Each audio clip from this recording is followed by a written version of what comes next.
শ্রীমদ্ ভগবদ্গীতা যথাযথ ষষ্ঠ অধ্যায় ধ্যান যোগ শ্লোক নাম্বার ৩ আরুরুক্ষ মুনের যোগ্যম কর্ম কারণমুচ্যতে যোগারূঢ়স্য তৈষব্য শ্যাম্যঃ কারণমুচ্যতে।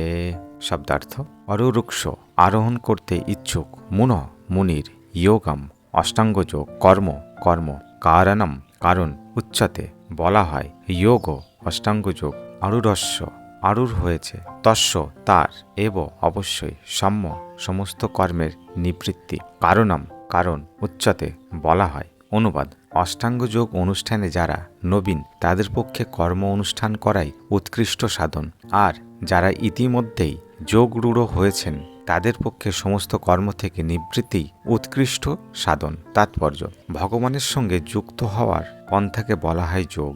এই যোগকে একটি সিঁড়ির সঙ্গে তুলনা করা হয়, যার দ্বারা পারমার্থিক তত্ত্বজ্ঞানের সর্বোচ্চ স্তরে আরোহণ করা যায়। জীবনের সর্বনিম্ন স্তর থেকে এই সিঁড়ির শুরু এবং ক্রমান্বয়ে তা আধ্যাত্ম মার্গের চরম স্তরে উপনীত হয়েছে।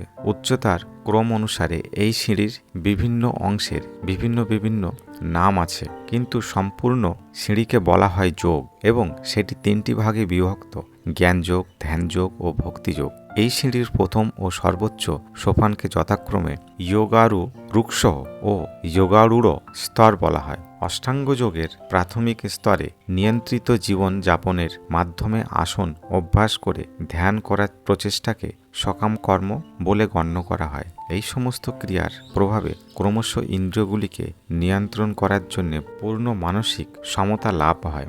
ধ্যানভাসে সিদ্ধি লাভ হলে উদ্বেগ সৃষ্টিকারী সব রকম মানসিক ক্রিয়াগুলি সম্পূর্ণভাবে পরিত্যাগ করা যায়। কৃষ্ণ ভাবনাময় কৃষ্ণ ভক্ত শুরু থেকেই ধ্যানের স্তরে অবস্থিত, কারণ তিনি সর্বদাই শ্রীকৃষ্ণকে স্মরণ করেন। তিনি সর্বদাই ভগবানের সেবায় রত, তাই তিনি সব রকম জাগতিক কর্মগুলি সম্পূর্ণভাবে ত্যাগ করেছেন বলে গণ্য করা হয়।